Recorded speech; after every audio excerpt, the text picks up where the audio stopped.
विशिष्ट महर्षि और प्रभु रामचंद्र जी का ज्ञानमयी संवाद सुनते हैं द आर्ट ऑफ लिविंग के फैकल्टी स्वामी वैशंपायन जी की वाणी से। अगर आपने अभी तक इस चैनल को सब्सक्राइब नहीं किया है तो इसे जरूर सब्सक्राइब करें और सब्सक्राइब करने के बाद बेल आइकन को भी जरूर दबाएं। जय गुरुदेव। योग वशिष्ठ के अगले एपिसोड में आप सबका स्वागत है।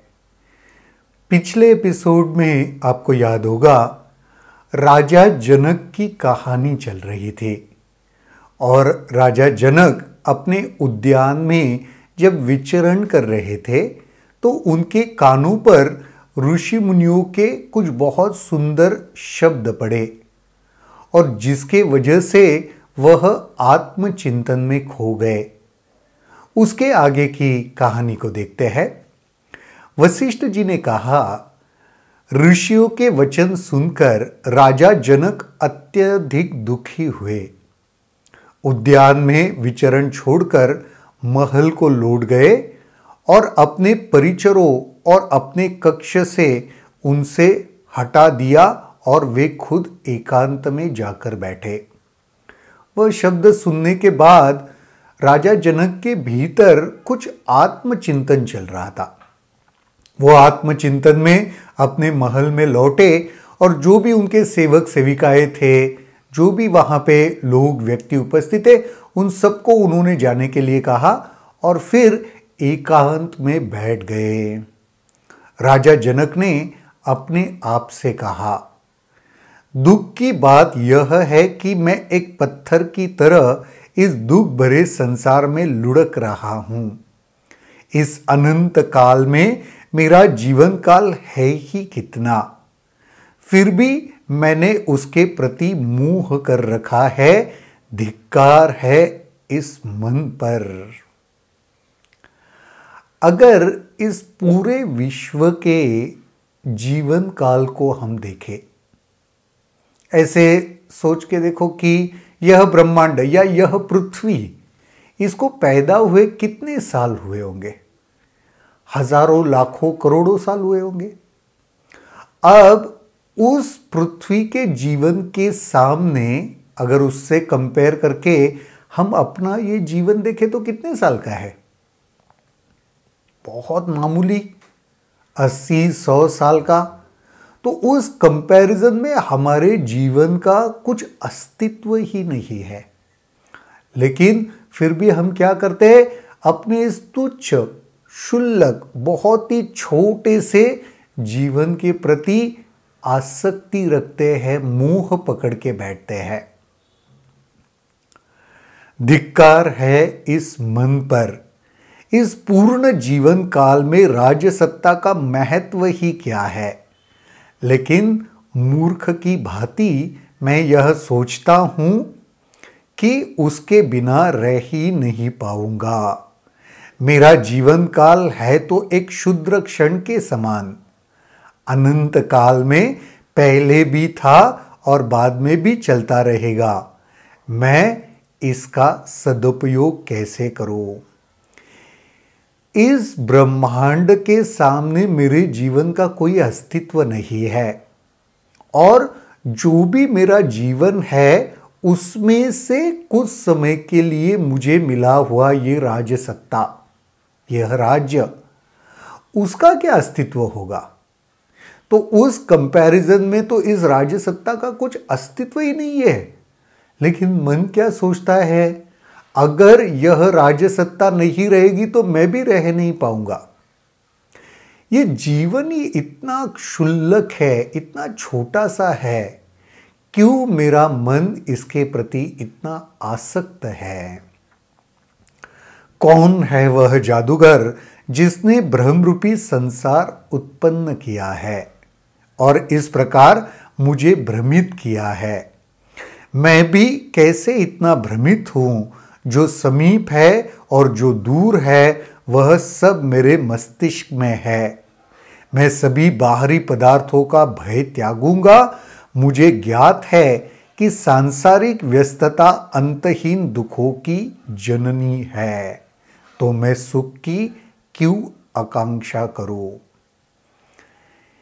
ये मोह उत्पन्न कैसे हुआ, ये संसार रूपी भ्रम पैदा कैसे हुआ, ये कौन जादूगर है जिसने इसे उत्पन्न किया है, और उससे भी बड़ी बात, मैं इस सब में भ्रमित हो रहा हूं।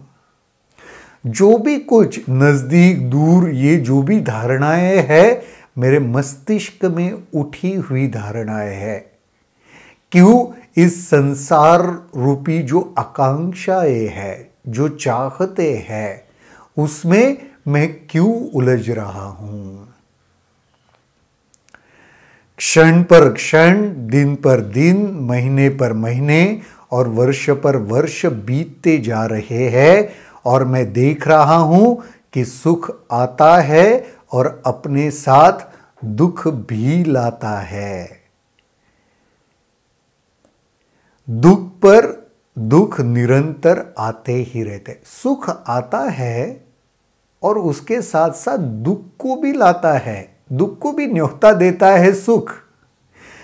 क्योंकि अगर आप देखो तो सुख का अस्तित्व हमें पता भी नहीं चलेगा अगर हमने जीवन में दुख को अनुभव नहीं किया।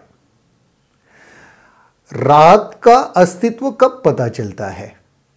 जब दिन आपने अनुभव किया तब। वैसे ही सुख का महत्व या सुख का अनुभूति तब तक नहीं हो सकता जब तक दुख को अनुभव नहीं किया। तो राजा जनक क्या कह रहा है?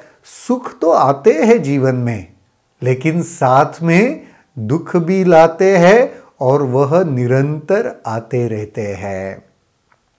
जो कुछ भी इस संसार में दिखाई देता है या अनुभव में आता है, वह सब बदलता रहता है।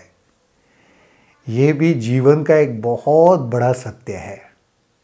इस जीवन में, इस दुनिया में जो भी हम देख रहे हैं ना, निरंतर परिवर्तनशील है, हमेशा बदलता रहता है। संसार में ऐसा कुछ भी नहीं जिस पर ज्ञानी भरोसा कर सके, क्योंकि सब कुछ तो निरंतर बदल रहा है। आज जो आकाश को छू रहे हैं, वह कल पैरों तले रुदेंगे। हे मेरे मूर्ख मन, इस संसार में किस पर विश्वास किया जाए? जो आज आसमान की ऊंचाइयों में उड़ रहे हैं, वो कल पैरों तले भी हो सकते हैं। मेरे मन, तू किस पर विश्वास करेगा, किस पर भरोसा करेगा? मन को ये कह रहे राजा जनक, मैं बिना रस्सी के बंधा हुआ हूं, बिना मलिनता के मैं दागी हूं, शिखर पर होते हुए भी मैं गिरा हुआ हूं। हे मेरी आत्मा, यह कैसा रहस्य है? हमारे विचारों में, हमारे इच्छाओं में, हमारे आकांक्षाओं में हम सही में बंधे हुए नहीं है क्या? हमें किसी डोर ने नहीं बांधा, किसी रस्सी ने नहीं बांधा है, लेकिन फिर भी जीवन तो बंधा हुआ है। कोई मुक्तता नहीं है इन आकांक्षाओं की वजह से, इन इच्छाओं की वजह से, इस मन की वजह से। तो राजा जनक कह रहे, बिना रस्सी का मैं बंधा हुआ हूं, बिना मलिनता के दागी हूं।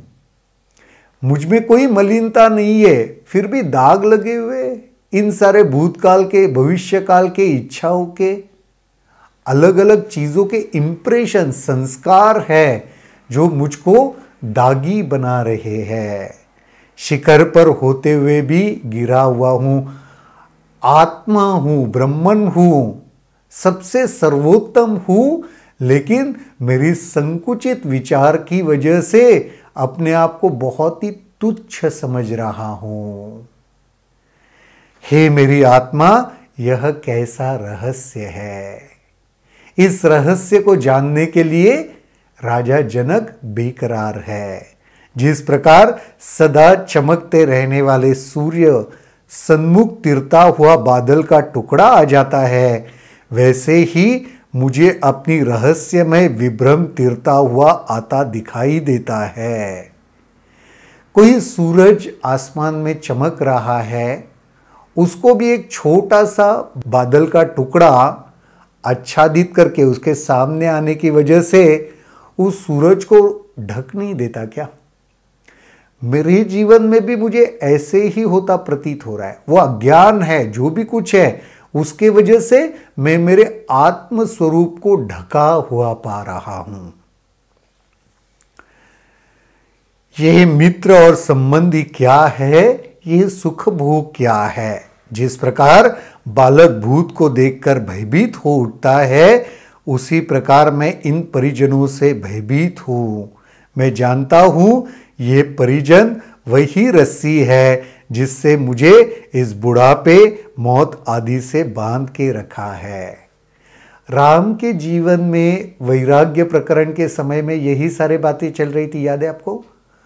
वही जनक को भी अनुभव में आ रहा है। मेरे मित्र, मेरे परिजन, ये तो मुझे कहीं बांधने का ही काम कर रहे हैं, मुक्तता का अनुभव नहीं दिला रहे हैं।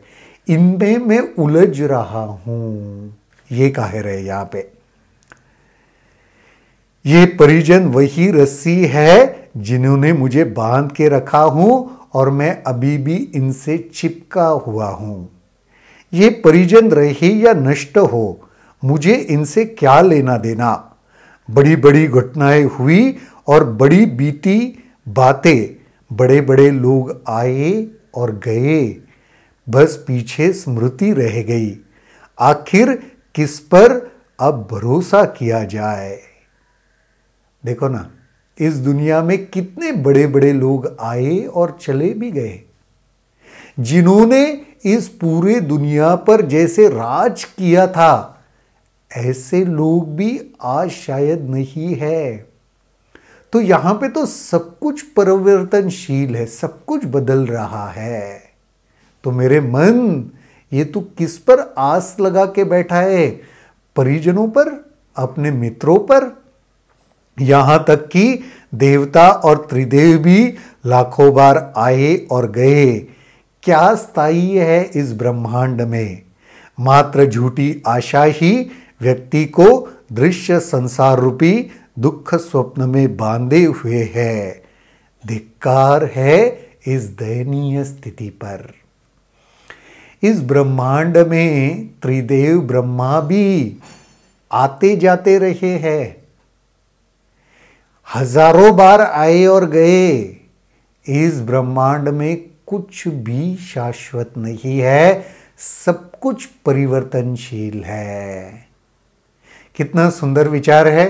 मुझे लगता है आज के इस एपिसोड में राजा जनक ने जो कुछ कहा है ना, इसके ऊपर हमें जरूर चिंतन और मनन करना चाहिए और देखना चाहिए इसके बाद हमारे मन में क्या विचार उठ रहे हैं। तो आज के एपिसोड में यहीं पर रुकते हैं, फिर देखेंगे अगले एपिसोड में और क्या होता है। तब तक के लिए जय गुरुदेव। अगर आपके इस वीडियो को लेकर कुछ सवाल हैं तो कमेंट सेक्शन में जरूर लिखें, जिसके ऊपर हम आने वाले वीडियोस में चर्चा करेंगे।